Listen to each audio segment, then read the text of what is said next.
तो बेटा जैसे हमने लास्ट लेक्चर में क्या देखा कि सोलेनॉइड और टॉरॉयड के बारे में थोड़ा सा पढ़ा और ये भी देखा कि सोलेनॉइड के टर्न के अंदर ही मैग्नेटिक फील्ड है और टॉरॉयड के भी टर्न्स के अंदर ही मैग्नेट फील्ड है।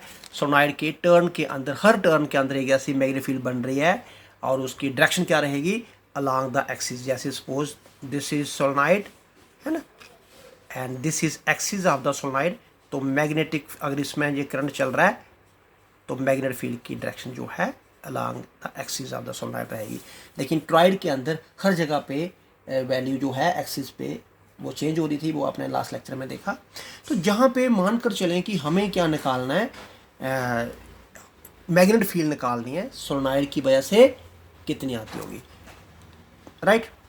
तो मानकर चलें कि ये मैं एक सोलेनॉइड ले लेता हूँ और इसमें क्या है कि सोलेनॉइड में बहुत सारे टर्न है ऐसे, है ना, और ऐसे ऐसे बहुत सारे टर्न और फिर इस तरीके से भी ये टर्न और फाइनली ये करंट हमारे पास बाहर ऐसे। तो ये करंट की डायरेक्शन। अब इसमें आप अंदर टर्न तो शो नहीं करेंगे, लेकिन आप इसके बजाय इस तरीके से टर्न ऊपर शो कर सकते हैं। इसका मतलब हो गया कि बहुत सारे टर्न जो हैं इस सोलेनॉइड के वायर के बहुत सारे टर्न हैं। ये देखिए मैंने ऐसे शो कर दिया और यही चीज़ जो है आप इस साइड पर भी शो कर सकते हैं। किसी बुक पे ऊपर डॉट और नीचे क्रॉस का साइन दिया होता है, या ऊपर क्रॉस और नीचे डॉट का, वो डिपेंड करता है कि डायरेक्शन कैसे फ्लो हो रही है। क्योंकि आपने पढ़ा हर एक टर्न जो है वो एक मैग्नेट है। इट मीन उसकी नॉर्थ पोल भी है, उसका साउथ पोल भी है ना। तो अगर जहाँ पे भी हम डॉट्स को क्या रिप्रेजेंट करते हैं, perpendicular upward direction magnetic field की, और क्रॉस परपेंडिकुलर डाउनवर्ड। तो ऐसे ही आप डॉट और क्रॉस पे भी रिप्रेजेंट कर सकते हैं। तो मान के चलें कि हमारे पास ये जो एक सोलेनॉइड है और इसमें आई करंट फ्लो कर रहा है और इसके कारण आपने क्या करना है, मैग्नेटिक फील्ड फाइंड करनी है ना। तो ये फाइंड करने के लिए मैं क्या करता हूँ, एक रेक्टेंगल ले लेता हूँ और रेक्टेंगल का नाम ABCD मानकर चलता हूँ। तो हमने क्या किया, एक रेक्टेंगल लिया ABCD जिसकी आपने लेंथ L और ब्रेड्थ को B मानकर चला। तो ऑब्वियसली इसका जो एरिया है लेंथ इनटू ब्रेड्थ हो जाएगा, है ना, कभी जरूरत पड़ेंगे तुझे। तो अब कितने टर्न जो हैं इस सोलेनॉइड के इस रेक्टेंगल के अंदर आ गए, तो वो चीज़ अगर देखिए, अगर टर्न दूर दूर है तो मे भी कम टर्न आ रहे हैं, अगर वही टर्न पास पास हैं तो टर्न ज़्यादा जाएंगे। तो हमें सबसे पहले लेट करते हैं कि पर यूनिट लेंथ में कितने टर्न थे। तो मैं लेट कर रहा हूँ, let n be the number of turns per unit length of the solenoid, length of the solenoid कि मानकर चलें कि इस पूरे सोलेनॉइड के पर यूनिट लेंथ, अगर सेंटीमीटर में लिया हो तो 1 सेंटीमीटर को पर यूनिट लेंथ बोलते हैं। पर यूनिट लेंथ में कितने टर्न है, n टर्न है।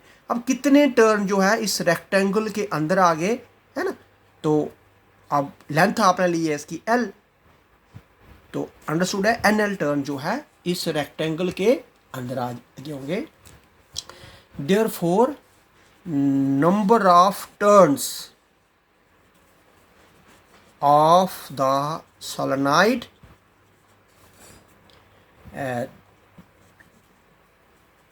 threads या comes under the rectangle, कौन सा, जो आपने ABCD लिया था। तो पर यूनिट लेंथ में n टर्न है और पूरी लेंथ उसकी आप देख रहे हैं L। तो जहाँ से लेके जहाँ तक ये पूरे टर्न जो है NL टर्न जो है इसके अंदर आए होंगे। अब मैं क्या करता हूँ कि सीधा अप्लाई कर देता हूँ एम्पियर्स लॉ। एम्पियर्स लॉ हमेशा एक क्लोज लूप के लिए लगता है। तो फॉर इस रेक्टेंगुलर ABCD लूप जो लिया है उसके लिए अप्लाई करता हूँ मैं। तो क्या कहता है रेक्टेंगुलर तो जहाँ पे क्लोज लूप आप रेक्टेंगल का शेप दे सकते हैं, A B C D, line integral of the magnetic field, है ना। क्या था, म्यू नॉट इंटू आई, लेकिन ये तो एक लूप के लिए था, जहाँ पे नंबर ऑफ लूप कितने हैं, एन एल, तो जहाँ पे आपको लिखना पड़ेगा N L mu not I. तो मैं एन एल, अगर एक लूप के लिए जो आपने लॉ बनाया था तो उस समय आपने जहाँ 1 लिखा था सिर्फ म्यू आई लिखा था। आज हम हमें क्या लिख रहे हैं, एन एल म्यू आई, जिसको हम कंप्लीट ऐसे लिख सकते हैं, म्यू नॉट एन एल आई। अब जैसे गॉस थ्योरम में आपने देखा था उसे बाई पार्ट्स में स्प्लिट किया था, जहाँ पर भी बाई पार्ट्स में स्प्लिट करेंगे ये रेक्टेंगुलर कॉइल जो है वो 4 पार्ट्स में स्प्लिट हो जाएगी। तो एक आप कहेंगे ए टू बी, है ना, फिर बी टू सी, फिर सी टू डी, और फाइनली डी टू वापस ए पे आप पहुंच गए तो एक पूरा लूप बन जाएगा। और राइट साइड आप म्यू नॉट एन एल आई यही रखेंगे, है ना। अब आपने देखा कि जैसे ही डॉट प्रोडक्ट खत्म करते हैं कॉस थीटा लगता है। अब हम देखते हैं कॉस थीटा कहाँ पे है, ए टू बी। आप देख रहे हैं कि ए टू बी हमने ऐसे लिया, ये A to B, B to C, C to D, D to A. तो ए टू बी हो, उसमें जिस डायरेक्शन में मैग्नेटिक फील्ड की डायरेक्शन इधर है, तो इस समय हम इन डायरेक्शन में मैग्नेटिक फील्ड जा रहे हैं, तो cos 0 डिग्री, जहाँ cos ए टू बी के केस में हमारे पास cos 0 डिग्री आ रहा है। दूसरा हम बी टू सी देखते हैं, बी टू सी के केस में 90 डिग्री, तो ये दूसरे केस में एंगल जो है वो 90 डिग्री, है ना। और सी टू डी के केस में मैग्नेटिक फील्ड के बिल्कुल अपोजिट, तो एंगल जो है वो 180 डिग्री। और चौथा जो है डी टू ए के केस में फिर एंगल हमारे पास 90 degree, mu not an L आई। देखिए 90 डिग्री तो सीधा सीधा 0 हो जाएगा, लेकिन ये वाला पोर्शन जहाँ cos 180 तो -1 है, लेकिन मैग्नेट फील्ड सी डी कहाँ पर है, तो C D outside the solenoid है। तो आउटसाइड द सोलेनोइड जो है मैग्नेट फील्ड की बी की वैल्यू 0, तो ये भी 0 हो गया, सिर्फ हमारे पास ये बचा।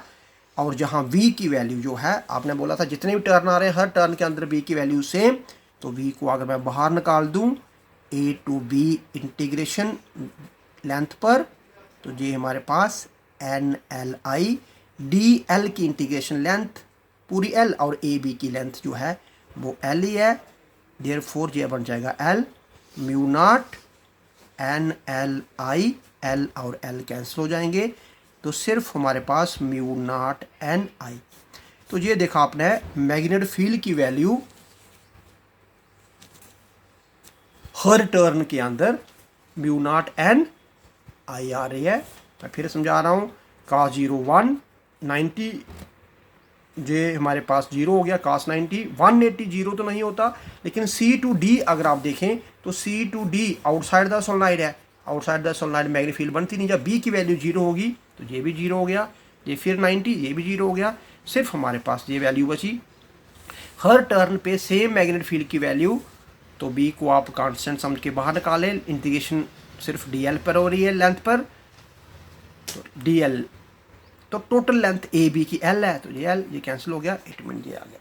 तो ये मैग्नेटिक फील्ड हमारे पास निकल गई कहाँ पर, एक ऐसा point along the axis, axis चाहे फर्स्ट टर्न के इस टर्न की है, किसी भी एक्सिस पे अगर ये पॉइंट लेंगे तो वो हमारे पास मैग्नेट फील्ड की वैल्यू आप निकल आ जाएगी। थोड़ा सा सिर्फ आपने याद रखना कि अगर हम टर्न जो है एंड्स के ले रहे हैं तो मैग्नेट फील्ड की वैल्यू जो है वो आपने बाकी वैल्यू से हाफ ले लेनी है। इस चीज़ को आप दिमाग में रख के चलें, राइट। और ऐसे ही आप magnetic field due to toroid भी निकाल सकते हैं, बहुत सिंपल, आप उसको चेक कर सकते हैं, निकल सकता है इसी के बेसिस। तो इसी के बेसिस पे बेटा मैं एक न्यूमेरिकल ले लेता हूँ, आप यहाँ से देख पा रहे हैं।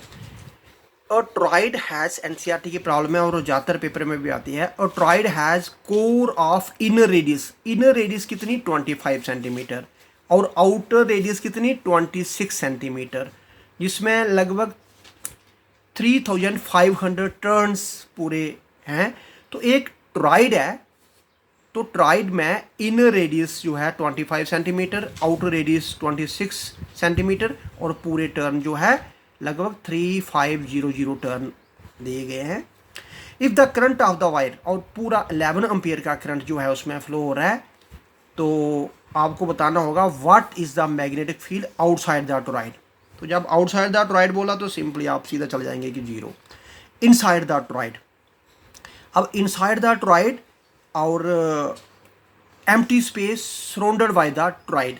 Empty space surrounded by the torrid क्या हो गया, अगर मैं कहता हूँ कि ये हमारे पास टॉरॉइड है ना, तो जब इनसाइड द टॉरॉइड की बात कर रहे हैं तो इनसाइड द टॉरॉइड जो है वो ये टर्न की बात हो रही है। एम्प्टी स्पेस में जहाँ बात हो रही है, तो एम्प्टी स्पेस के अंदर जहाँ पर भी मैग्नेटिक फील्ड 0 है, जहाँ पर भी मैग्नेटिक फील्ड 0 है, और बताइए हमारे पास बाकी टर्न के अंदर कितनी मैग्नेटिक फील्ड होगी। तो जहाँ पे आप साफ साफ देख रहे हैं कि गिवन हमारे पास 2 टाइप की ही रेडियस है।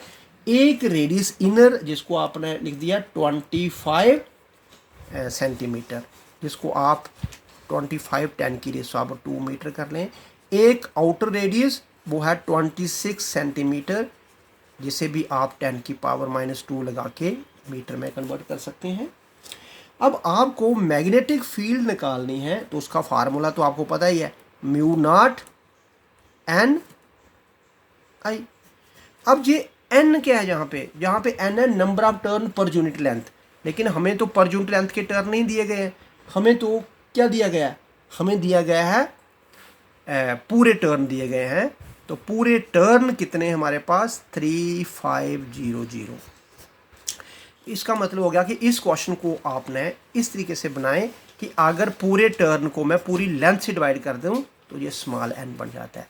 तो इसलिए आप क्या करेंगे, म्यू नॉट, इसको आप नंबर ऑफ टर्न और डिवाइड बाई एल। और एक लेंथ जो है टॉरॉइड की लेंथ मीन पूरा सर्कमफ्रेंस। तो आप देख सकते हैं सर्कमफ्रेंस का फार्मूला क्या हो जाएगा, 2 पाई इंटू हमारे पास आर हो जाएगा, है ना। इस केस में जब भी आपको इनर और आउटर की बात की गई होगी तो आप क्या कर लें, 2 पाई 2 रेडियस को माइनस करेंगे, रहेगा तो रेडियस ही वो। तो इस तरीके से आप इनकी वैल्यू हमारे पास है। अगर इनकी वैल्यू म्यू नॉट की वैल्यू हमेशा हमारे पास 4 पाई 10 की म्यू नॉट के जो है वो 4 पाई 10 की रेस पावर, जैसे आपने बाइट सवाल लिखा जो के आता है क्यू की म्यू नॉट अपान 4 पाई होती थी, और उसमें ये म्यू नॉट की वैल्यू 4 पाई 10 की रेस पावर -7 है। तो ये वैल्यू अगर आप पुट करते हैं म्यू नॉट की value, N total number of turn आपको दिए गए हैं 3500, और आई करंट, तो टोटल करंट आपको दिया गया है कितना, पूरे उसमें 11 एम्पियर का करंट। 2 पाई फिर आ गया, R2 - R1 करेंगे तो वो हम मैग्नेटिक फील्ड की वैल्यू को फाइंड आउट कर सकते हैं, राइट।